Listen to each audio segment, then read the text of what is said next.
Welcome back to my channel. তো আজকে আমি এসেছি শ্বশুরবাড়িতে দোকানে। তো কিসের জন্য এসেছি চলো দেখাই।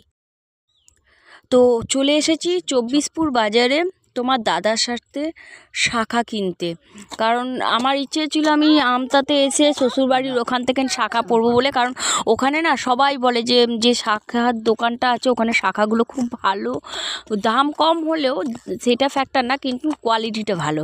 তাই জন্য আমি আর আমাদের বাড়ির ওখান থেকে পরিনি, জানো তো। তাই মা বললেন যে যা তুই তাহলে হাতে শাখাটা বেড়ে গেছে, তো শাখাটা পরে আয়। তাই জন্যে আজকে চলে এসেছি দোকানে, দেখতে পাচ্ছ। তো অনেক রকমের অনেক ডিজাইনের শাখা বের করেছিল দোকানে কাকু, কিন্তু আমার না শাখা পরতে যেসব মোটা মোটা ধরনের যে এখন নতুন ডিজাইনের শাখা সেগুলো খুব পছন্দ, কিন্তু দুর্ভাগ্যবশত সেই সব শাখাগুলো পাইনি বলে তো কাকু একটা ডিজাইন বের করে দিল, সেটাই পছন্দ করলাম। আমার হাজব্যান্ডেরও ওইটা পছন্দ, তো ওইটাই ঠিক করে নিলাম। দেখছো ডিজাইনটা মানে সরু, কিন্তু ডিজাইনটাও ভালো আর শাখাটাও, তাই জন্য ওই শাখাটাই নিয়ে নিলাম। আর তোমাদের রিকোয়েস্টও ছিল অনেকের যে বৌদি তুমি ভিডিও করো, শাখা পরে ভিডিও করো, খুব ভালো লাগবে। তো তোমাদের রিকোয়েস্টটাও রাখলাম। তো চলো দেখতে থাকো, আর বৌদির চ্যানেলটা অনেক অনেক শেয়ার করো, সাবস্ক্রাইব করো, আর স্কিপ না করে ভিডিওটা দেখতে থাকো, ঠিক আছে?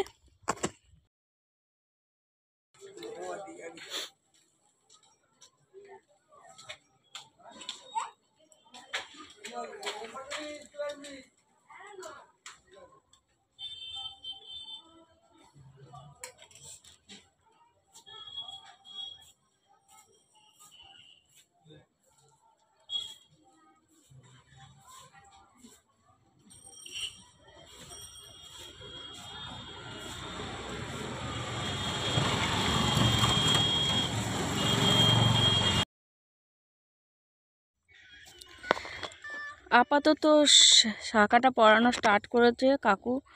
আর হাতের আসলে হাতের নিচেটা না প্রচণ্ড শক্ত, তো চামড়াটা মোটা, তো খুব লাগছিল। যাই হোক কষ্টে সৃষ্টে শাখাটাও পরিয়ে দিয়েছে কাকু।